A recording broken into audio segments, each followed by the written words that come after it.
Okay. I have received a letter from the honourable member for Blaxland proposing that a definite matter of public importance be submitted to the House for discussion, namely the Prime Minister's mismanagement of the NBN. I call upon those honourable members who approve of the proposed discussion to rise in their places, and I call the member for Blaxland. Member for Blaxland. Thank you, Mr. Speaker. Well, they say that revenge is a dish best served cold, and the Prime Minister has waited a very, very long time to get his revenge. It's almost 6 years now since he was brought down by the former Prime Minister in a leadership spill late in the year and almost in the dead of night. But the bad blood between these two men, the Prime Minister and the former Prime Minister, goes back much further than that. It goes back at least 16 years when they were opposite each other in the Republic debate, when the former Prime Minister defeated the now Prime Minister on the issue of the Republic and cost Australia a republic, broke the nation's heart. But it goes back even further than that, because I've recently stumbled upon an article that the new Prime Minister wrote 37 years ago in the Bulletin, February 7, 1978, when he was a journalist. And in this article he gives a free character analysis of the former Prime Minister.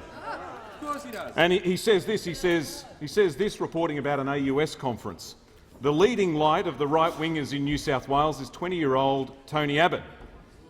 He's written a number of articles on AUS in The Australian, and his press coverage has accordingly given him a stature his rather boisterous and immature rhetoric doesn't really deserve. It's almost as if it could have been written this week, isn't it? So he had the motive, revenge. He had the argument, because by any objective analysis, this has been a pretty ordinary government for the last 2 years. A government which has made lots of mistakes and broken lots of promises. But the thing that he fails to recognise is that he's been part of that government, and that a lot of those broken promises have been his. Broken promises on the ABC, broken promises on SBS, and broken promises on the NBN. Now, this, Deputy Speaker, is the now Prime Minister's election policy on the NBN that he took to the last election in 2013. Well, it's at least 18 pages, and the most important point is on the back page, Member for Chifley, because there he says that he will build the NBN, a second-rate copper version of the NBN, but build the NBN for a total cost of $29.5 billion. Well, now, unfortunately, we know that that's not true, because last month the now Prime Minister released this document, the corporate plan on the NBN 2016, a lot thicker and a lot more expensive, because what this report shows is that the cost of the NBN has now blown out by $26.5 billion. It's gone from $29.5 billion to $56 billion. I'm telling you the truth, just need to read the document. $29.5 to $56 billion. In other words, the cost of the NBN has now almost doubled. Almost doubled. Now, why is this happening? It's happening for this reason, and that is because the now Prime Minister, when he was an opposition shadow minister, made mistakes in his assumptions when he was putting this policy together, and he underestimated how difficult it would be to move from building a fibre NBN to a second-rate copper NBN. And I'll give you some examples. He said that he'd be able to negotiate an agreement with Telstra by the middle of last year. Well, that agreement wasn't finalised until the middle of this year, a year behind what he promised, and as a result, the rollout of the second-rate fibre-to-the-node technology is at least a year behind schedule as well. Malcolm Turnbull, when he was minister, said that he would have fibre-to-the-node rolling out at scale by the middle of last year. Well, it's now the second half of this year, and it's still not rolling out at scale. But it gets worse, because he also said that part of his second-rate NBN would be connecting people to the NBN via HFC. And in the strategic review, the much-vaunted strategic review document, he said that 2.61 million Australians would be connected to the NBN via HFC by the end of next year. But the corporate plan that's now been released tells us that less than 1/3 of Australians will be connected to the NBN via HFC, not by the end of next year, but by the middle of 2017. And it gets worse than that, because the IT system to run all of these different technologies, we were told, was going to cost between $180 million and $290 million. That's now ballooned out to almost $1 billion. All of these mistakes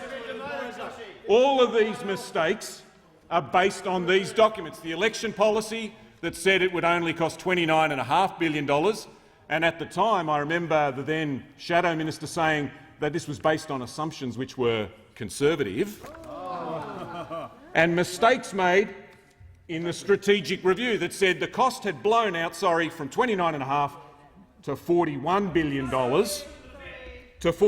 billion. And at the time I remember the now Prime Minister saying that these assumptions were conservative and achievable, but on both occasions wrong. On both occasions wrong, hopelessly wrong.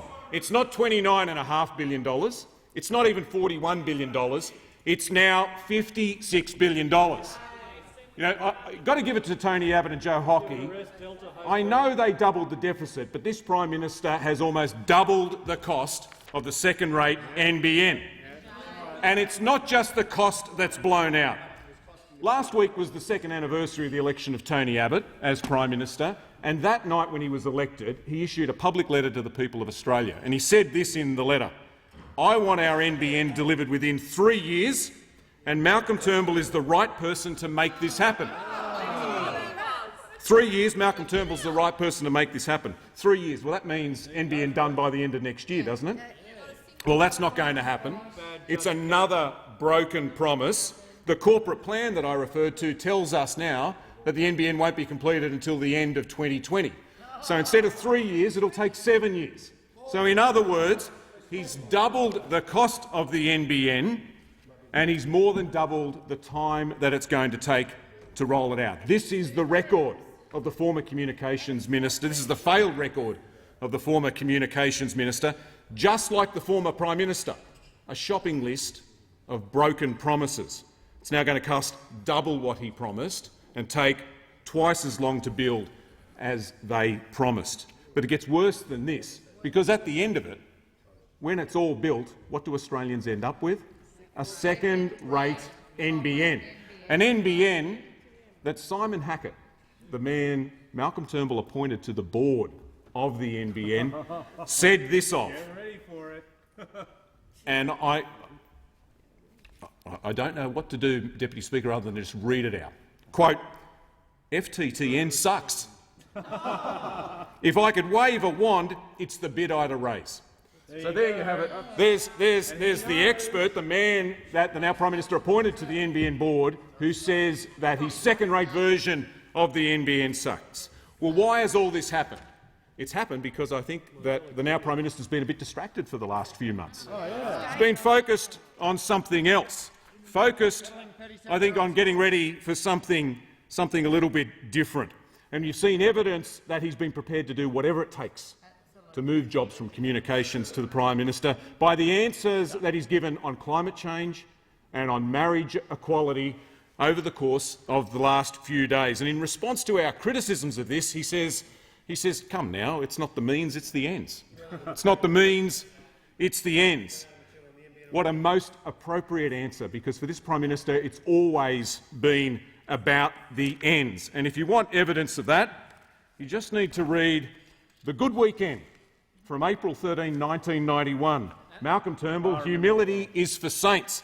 And in there, Deputy Speaker, you get a good idea of how it's always been about the ends, where in this story that's told here we hear from David Dale, the former radio broadcaster, who says he met Malcolm Turnbull, the footballer, because of his solid frame, and at that meeting Malcolm Turnbull announced to Dale that he wanted to be Prime Minister by the time he was 40. And Dale asks, "For which party?" And Malcolm the footballer responds, "It doesn't matter." Not about the It doesn't matter. It tells you everything you need to know about this Prime Minister, Deputy Speaker. It's not about the means. It has always been about the ends.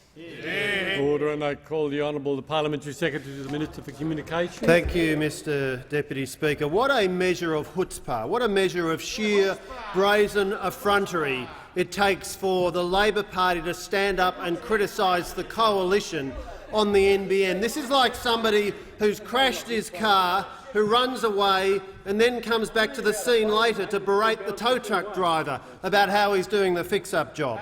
You know, so passionate is Labor about this topic, so effective has the member for Blaxland been as a spokesman on this topic, that he's asked 3 questions only of the Minister for Communications in 2 years of government. Only one of them was about the NBN, and fascinatingly, it was about a 1923 wooden boat co-owned by the minister and an NBN executive. This is really extraordinary. The member for Blaxland seems to be keen on prompting discussion about conspicuous areas of Labor failure and coalition success, boats and NBN. We're doing what you failed to do. We're stopping the boats and we are delivering the NBN. Mr Deputy Speaker, we inherited a hopeless mess. Labor took a plan to the 2007 election. They were promising a 12 megabit per second fibre to the node, a private sector government joint venture, $4.7 billion of government money only. But of course, they hopelessly failed to execute on that plan. Their plans collapsed, and by April 2009 they were forced to go for the double or nothing strategy, shock and awe, and so, as is now well known, on a VIP flight between Melbourne and Brisbane, the only time that the then broadband minister, Senator Conroy, now supposedly the Shadow Minister for Defence, but his main priority seems to be Shadow Minister for defending his broadband legacy. His only chance to catch the then Prime Minister was on this VIP flight and on the back of a beer coaster. On the back of a beer coaster, with no detailed analysis, they came up with a plan for a 100 megabit per second network. Mr Deputy Speaker, this was a chaotic failure of public administration. That eminent public servant Bill Scales, commissioned to conduct an independent audit of the NBN public policy process, had this to say: the public policy process for developing NBN Mark II was rushed, chaotic and inadequate, with only perfunctory consideration by the Cabinet. After just 11 weeks of consideration, the government had decided to establish a completely new start-up company. There was no business case or any cost-benefit analysis or independent studies of the policy undertaken. It was one of the worst pieces of public policy execution we have ever seen in Australia. But supposedly, according to then Prime Minister Rudd, not to worry, there was still going to be private sector investment, and the mums and dads should consider investing in the bonds that were going to be issued to fund it. What a grossly irresponsible thing to say, and surprise, surprise, when the implementation report came out a year later, it turned out that the private sector experts, McKinsey and KPMG, said, "Oh, forget about that bit where there's still going to be private sector investment, because this plan is so hopeless that the private sector would not touch it with a barge pole." Of course, they had nobody with any experience of telecommunications on the board. The chairman of the board was an investment banker. The chief executive was not somebody from a telecommunications operator background. He was instead somebody from a telecommunications vendor background, a critical difference, one absolutely lost on the then minister who has no private sector experience. And what did they actually deliver in government? They delivered a lot of glossy brochures, they delivered a lot of press releases, there were a lot of media events, there were a lot of promises, but not much actual network. They consistently missed milestones, and by the time we came to government in September 2013, after 6 years, they'd achieved a mere 348,000 premises of the 12.2 million premises that were supposed to be passed. So chaotic, incompetent approach on the part of the previous government, and they have the extraordinary chutzpah to criticise the diligent and successful delivery which has characterised the approach of the Minister for Communications and now Prime Minister, who's done an extraordinary job of turning it around. Let's look at where we're up to. A mere 2 years after coming to government, now 1.32 million premises are able to connect. That is more than triple what Labor achieved in 6 years. There has been a step change in rollout speed. Some 13,000 premises per week are now being regularly passed as this rollout scales up to an industrial-scale operation. Systematic, businesslike, and with the corporate plan just released, there's a credible and well-developed path forward to 75% of premises being able to connect to this network by mid-2018. And in achieving that extraordinary turnaround, which in years to come I am certain will be a business school case study, we've seen very detailed analysis conducted with the strategic review to understand actually what the issues are. We've appointed, and the Minister for Communications appointed competent, experienced people to the board. What a good idea. Let's have some people on the board who actually have some experience in the telecommunications industry. Not, you would have thought, particularly revolutionary, nothing that Labor bothered to do, but we put onto the board Ziggy Switkowski, former Chief Executive of both Telstra and Optus, Justin Milne, very experienced Internet executive, Aussie Mail and Telstra, Simon Hackett, the former Chief Executive of Internode, and of course, isn't the member for Blaxland surprised that we would have on the board somebody who would give a full and nuanced view? We want expertise, we want people to give their views, and then we form a view. Under Labor, of course, he would he would have been sent off to a re-education camp. He would be incurring thought re-education if Labor were in power. They just cannot understand our approach, which is to get the expertise we need to get the job done. The minister carried out a spectacular success in renegotiating the deals with Telstra and Optus. Can I tell you, Mr Deputy Speaker, I spent 8 years of my professional life before coming into this parliament as a senior executive at Optus on a near daily basis, dealing with Telstra, negotiating with Telstra. It's a tough job. Telstra are very, very capable executive team. Under the previous government, under then Minister Conroy, he got absolutely taken to the cleaners by Telstra. He had no idea what he was doing, and it took the present Minister for Communications and the present Prime Minister to turn it around. A spectacular achievement. And of course, the approach of openness and transparency that we have now seen. The rollout numbers are published every week. There's nothing to hide. It's all out there. There's a culture of transparency that NBN has been directed to achieve. This is an ambitious project with a lot to do, and we've always been very clear about it, and there's been an enormous amount achieved. Revenue has risen from $17 million in 2013, the last full year in which Labor had control of NBN. The year just completed, $164 million. So revenue is ramping up, connections are ramping up, the rollout is ramping up. We've got 283 premises, 1,000 premises now passed by fixed wireless, up from 39,000 when we came to power. The first satellite is due to launch on the 1st of October, with services to commence in the first half by halfway through next year. So sustained progress, sustained delivery. And let me make the point, Mr Deputy Speaker, that the NBN is really a very telling insight into two different approaches on two different sides of the parliament. Labor thinks it's all about the announcement. You whip out the press release, and that's all you need to do. Government is about delivery. Labor announced the fibre to the premises plan in 2009. They had no idea how to deliver it. A few weeks ago, they announced, now their RET target, their renewable energy target, is 50%.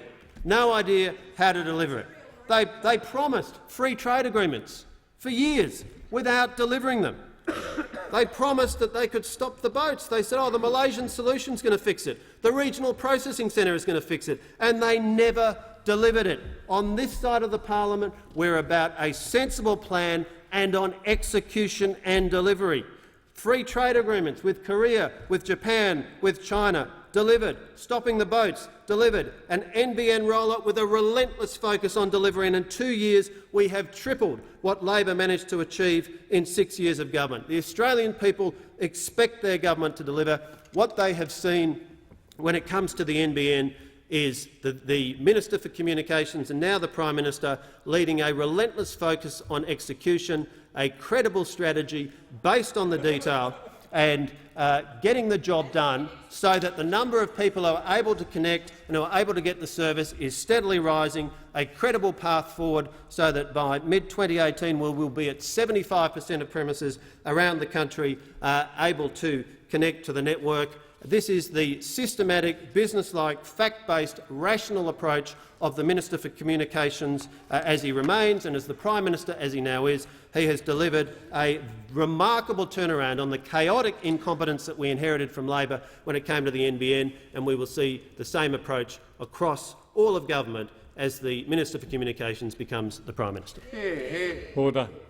And I call the honourable member for Greenway. Thank you, Mr Deputy Speaker. The Parliamentary Secretary mentioned chutzpah a few times, and just as I said on Monday, my concern with the NBN is that we had a communications minister not focused on his day job. But talking about chutzpah, we'll start with a quick quiz. 1st of July 2013. Australians want an election so they can choose their government and Prime Minister, I quote. As I talk with people, they are telling me that they feel let down and disappointed in a government that is focused on itself rather than the challenges facing the country. Once again, the faceless men of the Labor Party, rather than the people, have chosen a Prime Minister. For too long, we've had chaos, division and dysfunction. Well, as I quote from a media report here, The Telegraph from yesterday, shrewd front-bench operators Simon Birmingham, Scott Ryan and Mitch Fifield had been appointed number crunchers. This is to do the PMN.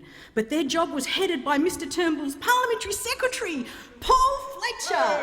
Oh, it's no wonder on the lower North Shore they're calling him Faceless Man Fletcher. Looks into the mirror, nothing. Order, member for Greenway. Order, member for Greenway.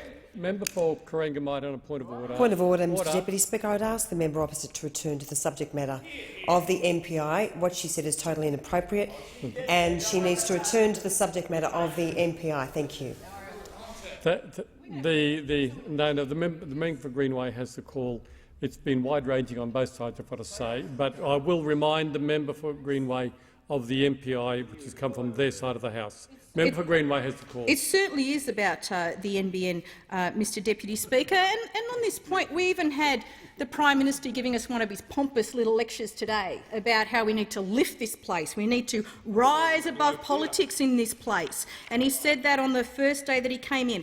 Well, here's an interesting story. Last night I was going along. I received an invitation from NBN Co to meet the team and learn about Australia's broadband network. 2 hours last night it was on. Didn't say anything partisan in here. I was getting ready to go down, rang a few of my colleagues, said, "Are you going down?" They said, "We've just come back." I said, "Why?" They said, "It's a waste of time." Got hijacked by the Prime Minister, who just gave this rant about Stephen Conroy, a totally un-prime ministerial little session here, little display of what he really is. Just shows you he's just as much a pugilist as the bloke he knifed. Just as much a pugilist. And let's have a look. Let's have a look. It's got a bit of form on this. It's pretty typical to form. Let's have a look at one of these Twitter exchanges. This is a good one from March last year.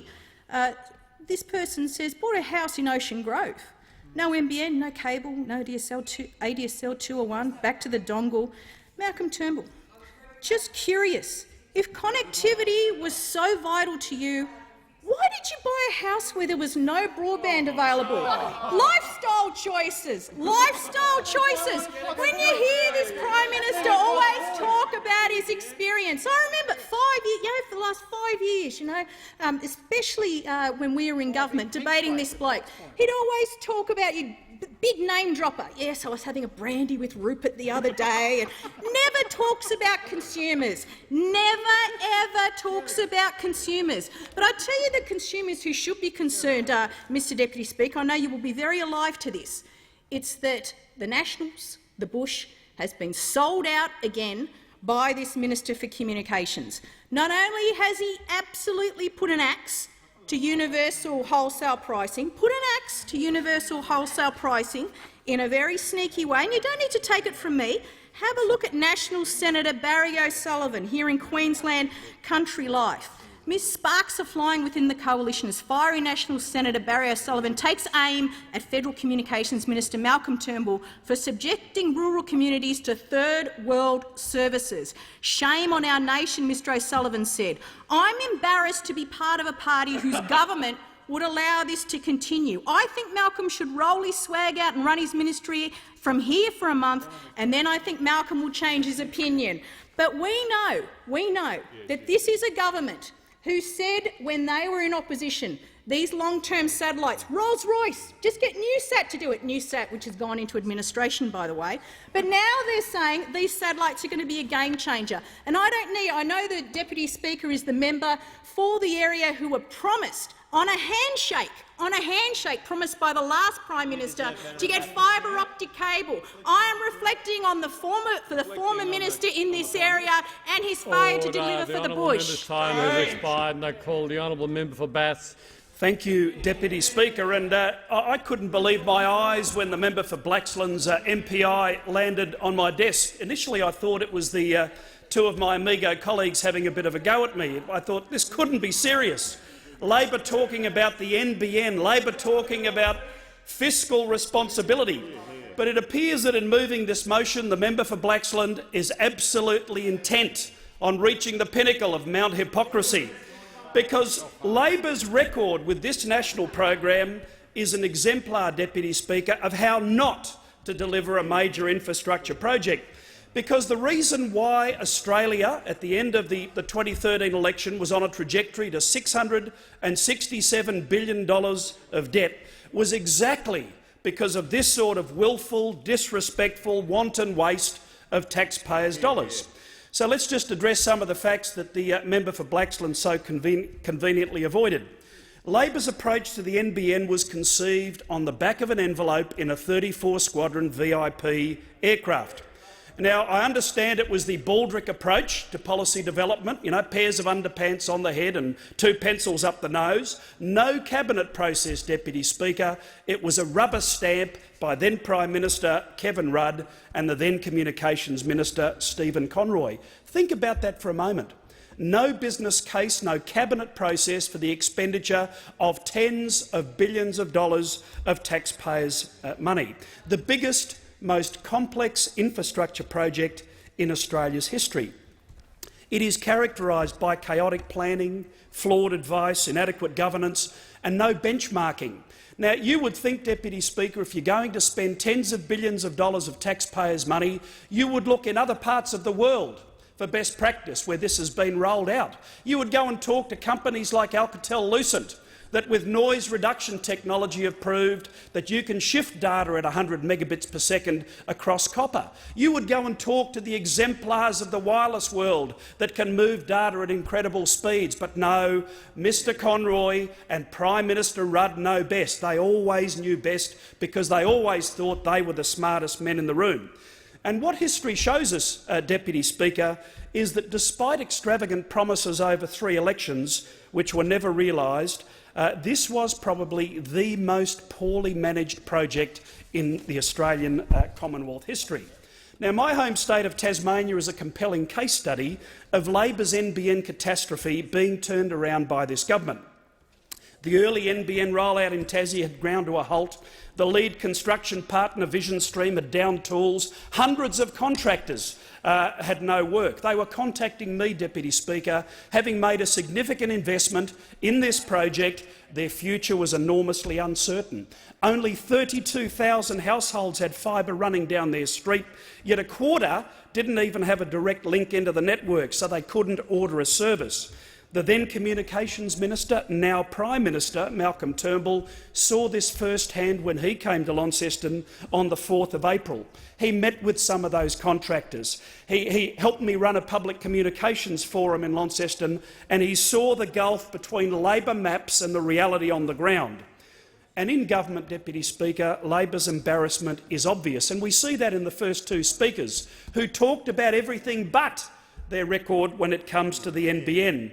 It is a clear indicator of them wanting to put distance between their own record on this project. Well, during 2 years, Deputy Speaker, much has been done by Minister Turnbull, now the Prime Minister, to remedy Labor's NBN disaster. I was pleased to publicise just a week ago that the NBN has topped 100,000 premises in Tasmania, more than a tripling in 2 years. 73,000 premises now have an active fixed-line footprint, and 27,000 homes and businesses in smaller towns have access to super-fast wireless. By any measure, this is a dramatic turnaround which has seen 13,000 premises alone added to the network footprint in Tasmania alone. Deputy Speaker, construction in Launceston is scheduled to finish by August 2016, which will make Launceston one of the first cities in Australia to be fully networked. And NBN anticipates being able to offer a service to every home or business in Tasmania within 2 years. So I say to those opposite, reflect on your own record. Stop trying to reinvent history. Congratulate Minister Turnbull, congratulate his department, congratulate Bill Morrow and NBN Co on getting this project back on track. Well, the honourable member for Chifley. Deputy Speaker, is it for real we're supposed to congratulate Prime Minister Turnbull? What are you on? What are you on? When on every single thing that should be happening with this project, Deputy Speaker, it's not happening. And what they're desperately trying to do is trying to go back. It's always about looking back with the Liberal Party. It's never about looking forward. It's never about taking account right now. They promised us a project that would cost $29 billion. It's going to cost now $56 billion. They promised us a project that would be done and dusted by 2019, now 2020 that they're looking at getting that actually done. They promised us a whole lot of stuff along the way, that they get the agreement done with Telstra, that the sheer prowess which we see of the Prime Minister who wants to ask his own questions to himself so he can answer them by himself, is then also going to roll out, as a result of his great commercial acumen, an agreement with Telstra just by virtue of his presence. Like a Sonny Bill hologram in those negotiations, it would just magically transform and he'd be able to get that agreement and bam, it'd all happen. Everything's been delayed. Everything. Everything has been delayed. And why is it? I heard the member for Blaxland say that maybe the member for Wentworth, now Prime Minister, has been a bit distracted. Well, he sort of has. He's had this great, it's the modern day, it's the Howard Peacock battle, but it's now all about Abbott and Turnbull. In fact, it's so good, when Malcolm Turnbull types in Tony Abbott in Google, Google says, "Do you mean revenge?" Because that's all he's been focused on lately. That's all he's been focused on. Instead of actually getting the job done of rolling out the network, it's been held up. And in actual fact, let's think about it. I mean, those opposite labour or operate under the belief that everything about fibre to the premises is bad and that it shouldn't have been done. But what did Malcolm Turnbull, now Prime Minister, first invest in? He invested in fibre networks. When he had a choice to make investments in projects in Europe, he thought, I'm going to make money on a smart investment. Where people are rolling out fibre networks, I'm supporting that. His own investments show what he has supported, the telcos that he's invested in times past. But he has been forced by previous Prime Minister to embrace a notion that everything that was with the NBN was bad and that they would have their own alternate model. The only problem is their alternate model is nothing that Australia really wants or, importantly, needs. Because what we have now is we have the commercial acumen of those opposite again in full display. When it's talking about fibre and what we might be able to do in terms of getting that out to premises, what did they do? Their great commercial plan, like someone who'd just been fooled by one of the best car salesmen on the planet, instead of rolling out fibre, they said, you know what we're going to do? We're going to buy back the copper network that John Howard sold off. That's great. That is fantastic planning. What great acumen that they've done. And it's also I see the Prime Minister and many of those opposite channeling the Deputy Prime Minister. The Deputy Prime Minister likes going around putting ribbons on himself on projects that we started, we funded, and he said, look, I did it. I mean, by virtue of the fact that the Deputy Prime Minister turned up somewhere and put the sash out and then did the cut, he goes, there you go, I built it. And similar to these guys when it comes to the satellites that they're about to launch. that we commissioned, that Labor commissioned when we were in office. They had nowhere near it.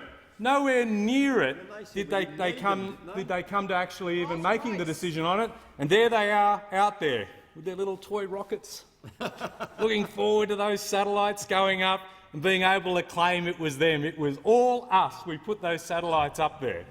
And the fact of the matter is it was Labor. Everything that we'd been able to put into place, a huge project, the biggest infrastructure project since the Snowy Mountains scheme itself, had to be put in place. Those in the know on their side realise that fibre networks by their very nature take a long period of time to get up and running and to be able to get everything in place, and that's what it was always going to take, time to get that moving. But what's happened is everything has been messed up by those opposite. They have slowed everything down.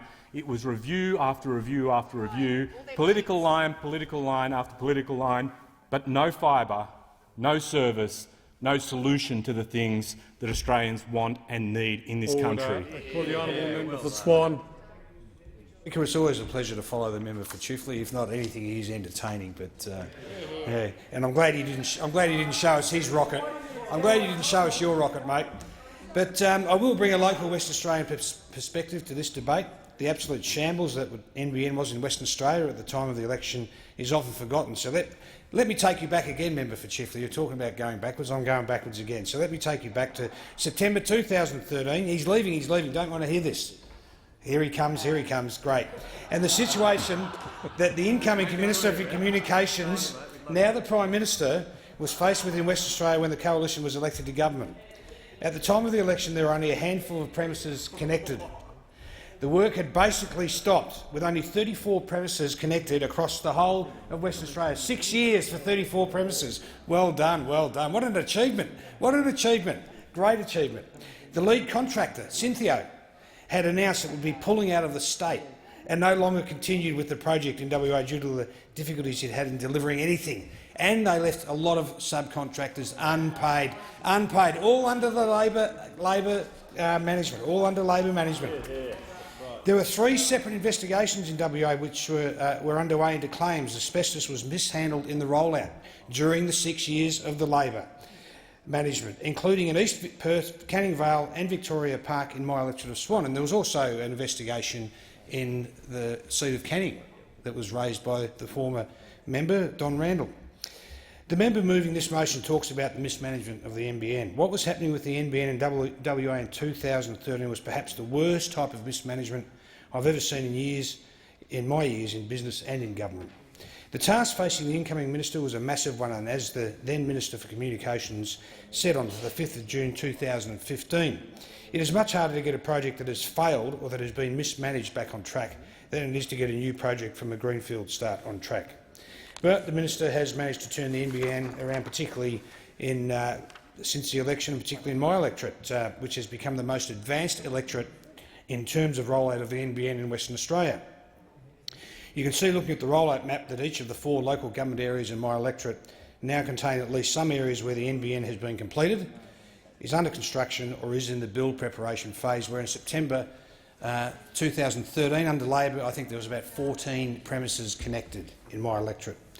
But the legacy of Labor's mismanagement unfortunately continues in the electorate, Mr Speaker, and in the time I have left I wanted to focus on that part of my electorate that has not yet been listed for connection to the NBN yet. The Ascot Exchange, which serves the majority of the city of Belmont. Within this exchange there are many areas where speeds of broadband are poor, but there are a number of areas where it is impossible to connect to broadband or any internet at all. These black spots are typically in the suburbs of Cloverdale and Kewdale.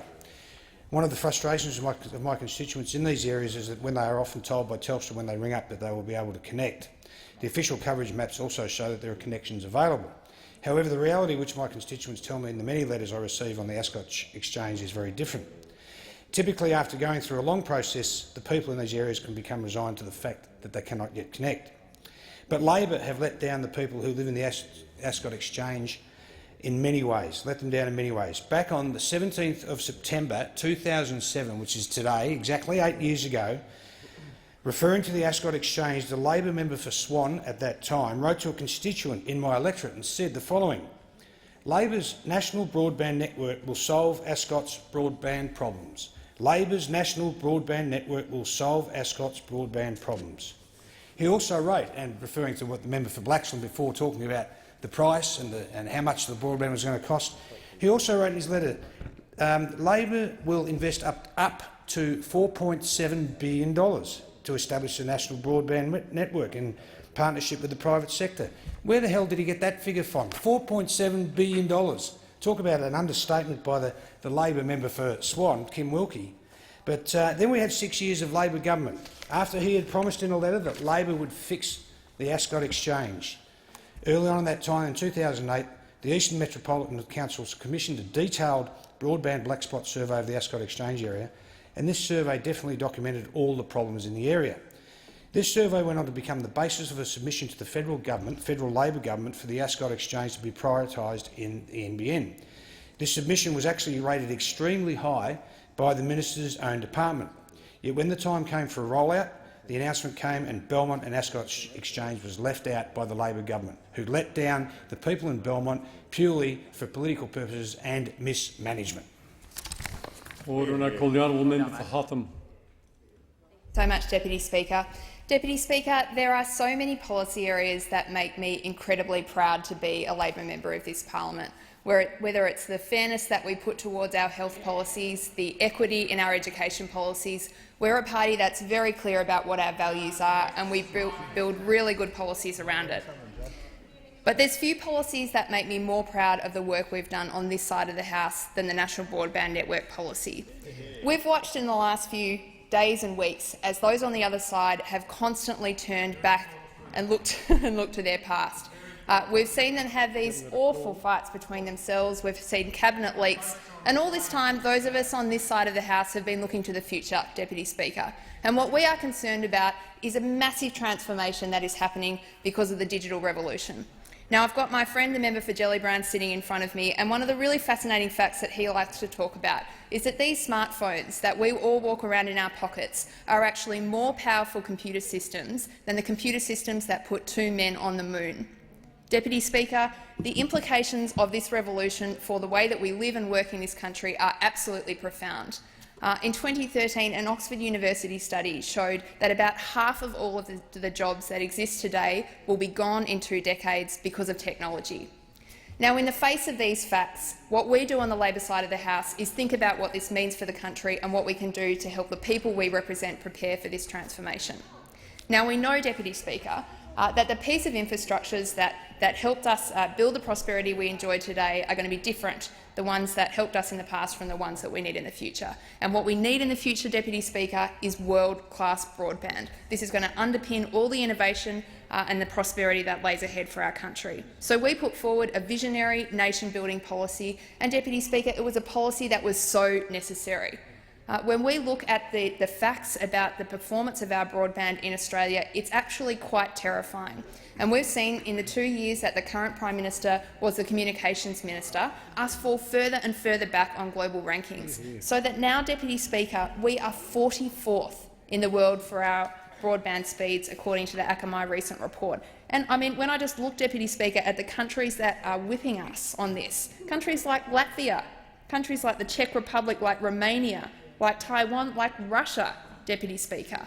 And we're trying to compete in a global economy and support a high-skill, high-wage, prosperous nation, and we've got this problem sitting in front of us. Now, we had a good policy, a real policy that was going to solve this problem, fibre to the home to 90% of Australian households, Deputy Speaker.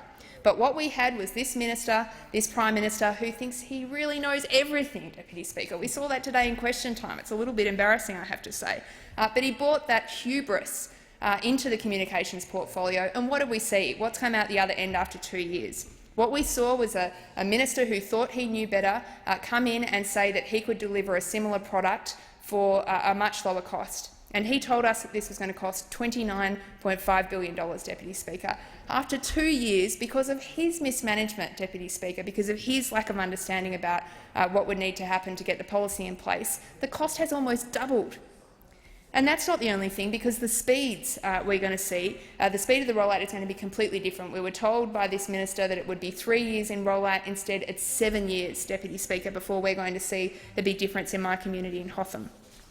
We know, Deputy Speaker, that the mix of technologies that's being put forward by the Communications Minister, now the Prime Minister, is going to deliver broadband which is of a much lesser quality. Broadband for the past, Deputy Speaker, not the broadband for the future that Labor was proposing. Now, Deputy Speaker, I really feel this in my role as a member for Hotham. Some of the people in this chamber might not realise this, but we have incredible problems with internet connections and internet speeds in my electorate. And, Speaker, I don't represent an electorate that's hundreds of kilometres from a major centre. I'm 20 kilometres from the inner city of Melbourne, and yet I'm constantly getting complaints for people in my electorate who can't get connected to broadband. And we're sick of it, Deputy Speaker. It's ridiculous in a country like Australia that we haven't solved this problem, and we haven't solved it because of the poor performance of the current Prime Minister. Now, Deputy Speaker, this is not just a problem affecting homes in my community, and this is a fantastic example of the economic importance of this. Recently, all of my local mayors, Liberal, Labor and non-aligned, wrote to me desperate for answers as to how we're going to get broadband into our local businesses. And they did a study of people in industrial areas near the southeast region of Melbourne, showing that 85% of businesses in this area are relying on ADSL. Now, this is not a policy for the future, Deputy Speaker. This is a policy of the past. We can do better, and the Communications Minister should know that. I thank the honourable member for Hotham, and I call the honourable member for Longman. Thank you very much, Mr Deputy Speaker, and it is a great honour to rise on this matter of public importance. And I think when we begin, we should set up some framework for the discussion that we're having in the House today. And the first thing is the simple principles that guide the debate around broadband in Australia. Of course, members on this side and the Labor side want all Australians to have incredibly fast internet, the fastest possible internet. Members on this side and that side would probably like it if all Australians had that internet yesterday, that it didn't take any time to roll out. And I think members on the Labor side and the Liberal side would like it if that was incredibly affordable and, if possible, it didn't cost anything at all. But of course, Mr Deputy Speaker, we have to deal in the real world. We have to deal with reality. And the reality of the real world, Mr Deputy Speaker, is that time and money matter. And in my community, we have many locals, thousands of locals, who quite frankly have lived in an internet wasteland. They have some of the worst internet connections in the country. And my priority is not that they wait for many years for an expensive internet nirvana. My priority is that they get the highest quality possible connection as soon as possible and at the most affordable rate. That's my priority, so that they can unlock those gains that come from increased productivity from a very good internet connection. And there's no good sitting around waiting 7, 8, 9 years, as the NBN strategic review showed. Under the former government, the former Labor government's proposal, the NBN wouldn't have been rolled out completely until 2024. There's no good them waiting that long for an internet nirvana. I'll give them a very good internet nirvana, a very expensive internet nirvana, but why sit in internet wasteland for so long, where their kids can't do the homework, where they can't run their small business from home? So when we came to government, we said, of course, we want Australians to have a good connection as soon as possible at an affordable rate, and we went about ensuring that we could do that. And what that means for people in my community is that they are going to have a very, very good internet connection literally years sooner than otherwise would have been the case if the Labor Party was re-elected. And that's because we've done a few things. When we came to power, the first thing we did was we changed the board of the NBN code. We actually thought it would be a good idea if people had telecommunications experience on the NBN code board. So we changed the board. The next thing we did was we conducted the My Broadband Internet Review, the first time in the country's history that we've actually done a review of internet availability in the country. So we mapped out where everybody's internet connections were, and we could see who had the best internet connection and the worst internet connection.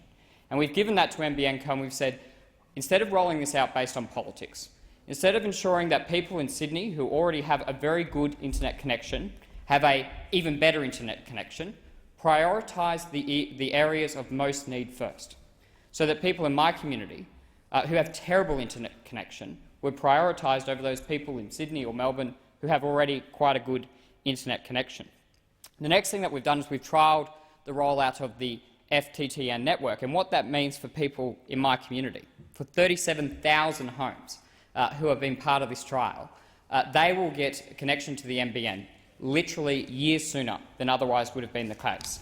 Now, the construction of this has already been completed, and they are now trialling this network, making sure that it's functioning properly. And by February, locals in, and I'll go through some of the communities, all of Bribie Island, so Bellmere, all of Bribie Island, Bongaree, Wurrum, all of those communities will have it. On the other side of the bridge, in Caboolture South, in Morayfield, in Alimba, in Moodaloo, in Wamuran, in Upper Caboolture, also down the road in Dakaban and Kalanga, they will all have access to incredibly fast internet by February.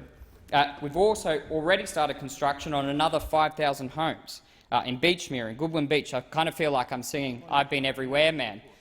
In Ningi and Sandstone Point, they will have access to incredibly fast internet years sooner. If they go outside now, they will see that construction taking place.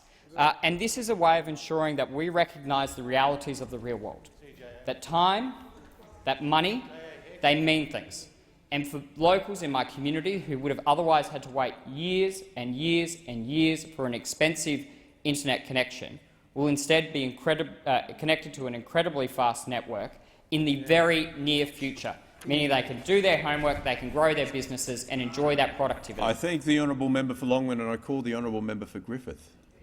Speaker, and you heard the member for Longman speak about internet nirvana. Well, speaking of nirvana, perhaps the coalition ought to be all apologies, because, of course, to get fast broadband access, you need a federal government with vision and the ability to deliver. And they have shown themselves to be completely unable to be that federal government. Deputy Speaker, Australia's federal government should be focused on how to build the infrastructure our country needs for our digital future. Recently, Ros Page, a journalist writing for Choice, said constructing a national broadband network is a nation-building project on the scale of freeways and railway. Like most grand schemes, it requires vision and should deliver benefits to consumers into the future. And, Deputy Speaker, Labor has a vision. Unlike the coalition, Labor has a vision for fast broadband access. The previous Labor government's policy of building a national broadband network was unabashedly ambitious and bold, the sort of vision needed to build a more productive future, to promote growth and to make sure that everyone gets the chance to share in the benefits. Our vision was for fibre cable to be connected to homes and business premises. We also plan to expand satellite and fixed wireless connections for remote areas. And in government, we were delivering on this vision. But, Deputy Speaker, the coalition would never have this sort of vision for our nation's future. In 2010, in fact, the then Leader of the Opposition was suggesting that they would not even go ahead with the national broadband network, but the now Prime Minister knew that they had to have something that looked like an NBN policy, so they came up with the idea of running fibre cables to nodes, claiming that this would cost $29.5 billion. According to the conversation, their NBN speeds were to be about 20 times slower than Labor's. But after winning the election, they broke their broadband promises, as inadequate as they were, just like they did in all the other areas like health and education and pensions. And instead of fibre to the node plan, we got a new idea, something called the MTM. It should stand for Malcolm Turnbull's mess, but it stands for multi-technology mix. Our new Prime Minister's NBN is mixed technology, not fibre optic cable. It's a second-rate NBN. Ms Page, who I mentioned before, has reported a Q&A with Mark Gregory, an engineering academic at RMIT and a columnist. She asked him, "Do we all really need fibre?" He said, "Yes, we need increased download speeds, less traffic shaping and far better backhaul capacity in Australia to provide improved quality of service for the applications that we use now and into the future." And she asked, should the FTTP NBN use existing networks to save on costs, as seems to be the plan under the Turnbull NBN.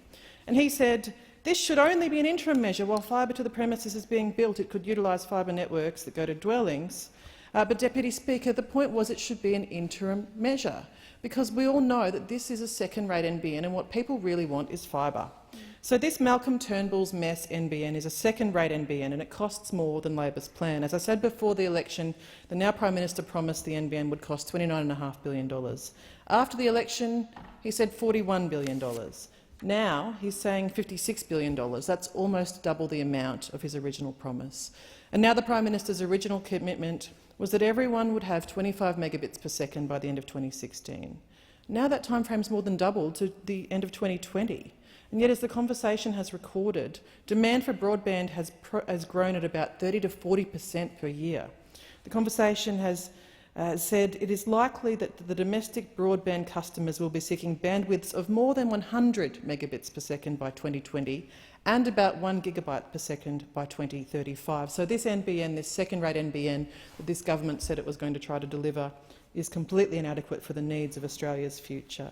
And it's not a surprise, Deputy Speaker, because unfortunately this Prime Minister, who is also the Communications Minister under this government, is completely unable to deliver the NBN that this country needs. His incompetence in the portfolio has been remarked upon widely within the sector and within the community. And in fact, in his article entitled "Malcolm Turnbull was Australia's worst ever communications minister," published on Monday of this week, Renee LeMay of media outlet Delimiter said he might be charismatic. What's it called? It's called "Malcolm Turnbull was Australia's worst ever communications minister." What a great title for an article. And so he said he might be charismatic, he might be popular, and pretty shortly he might be Prime Minister. Well, that turned out to be right. This was Monday. But when it comes to technology policy, Malcolm Turnbull has been a disaster. The member for Wentworth will be remembered as Australia's worst ever communications minister. And isn't that true, Deputy Speaker? He was a hopeless communications minister. Thank you very much, Deputy Speaker. The member's time has expired, and I call the honourable member for Lynd. Thank you, Mr Deputy Speaker. Look, it's a great opportunity to come and speak in the House today about the NBN and this MPI. Now, I think the first thing you've got to remember is how the NBN came into being. You talk about cloud computing. Well, this is really a plan right out of the clouds, literally. It started off as a plan with two government ministers, Minister Conroy and Prime Minister Rudd, on the VIP, and they managed, on the back of that plan in 2010, to get a plan up to spend $4.5 billion, and everyone was going to get a Rolls-Royce internet service. Not their final cost of just under $30 billion, but they sold it first in 2010 at $4.5 billion, and you know what it's costing now. Minister Conroy promised everyone a Rolls-Royce, but you were lucky to get a Hyundai. Look at the figures. Only 2% of the Australian potential market was covered after 3 years and $6 billion. Many areas were serviced, but when you scratched the service level was zero, which is an obscure way of saying nothing. Whole states weren't receiving any activity. Northern Territory, South Australia, Western Australia. Work in Western Australia and Tasmania had ground to a halt. The NBN then was only meeting 17% of their targets. They promised 1 million users and they delivered it, as another euphemism, passed by 163 premises. That wasn't joined up. Connections were estimated to cost between $2,200 each to maybe $2,500, but it was actually $3,600 before you added in the huge fee they paid to Telstra, which meant each connection was costing $4,300. So almost double what they estimated. Rural demand was estimated as only 230,000 people. Now, Blind Freddie would have known that that was a ridiculous estimate, and it was at least 600,000. So no wonder the international satellite service was totally overwhelmed, and most people now get slower or just as good as dial-up speeds. It's pathetic. Thank goodness we've got a couple of satellites on the way. In fact, Mr Deputy Speaker, the first one is about to launch, and as of the 1st of October, there'll be something circulating up there and service will come on next year. Now, another unique thing that's happened is actually making money. When the previous government was administering the system and the NBN had a different board, after all that $6 billion worth of spend, they had the princely sum of $17 million income. That is a really amazing spend to get very little income. The latest figures reveal 164 million, and the trajectory is going up, as well as the service level. We've got 1.2 million customers, including 283,000 fixed wireless customers. Now, just a few words about NBN in the Lion electorate. Now, everyone knows that there are many areas in the Lion electorate that are poorly served. That's why I have been beating a path to the now Prime Minister's door, and we've got some major wins on the board.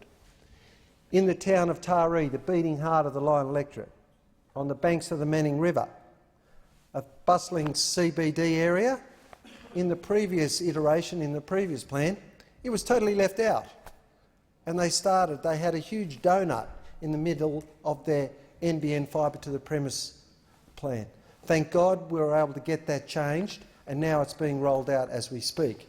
It's also going into Wingham and Cundletown, and there's over 4,000 businesses and homes already signed up, with another 4,800 homes in construction underway. In fact, across the whole electorate, there are 17,000 premises that can ring up, and 14,700 premises that can ring up now and ask to be connected to a service across the whole electorate. And in the rollout plan that's been announced for 2016, there's another 22,000 premises. That's fantastic, and I'll mention a few of those areas. Just up the road from where I live in Warhope, Beechwood and King Creek, down at Blackhead and Diamond Beach, Hallidays Point and Nabiac, Fernbank Creek, Riverside, Thrumster, and hallelujah, it's coming into Port Macquarie. We weren't even on the radar of the previous plan for 10 years. The biggest commercial centre in the electorate, and it wasn't even covered. What a great improvement, and I commend the management of the current Prime Minister of the NBN. It's a vast improvement. I thank the honourable member for Lyne. Order. The discussion has concluded.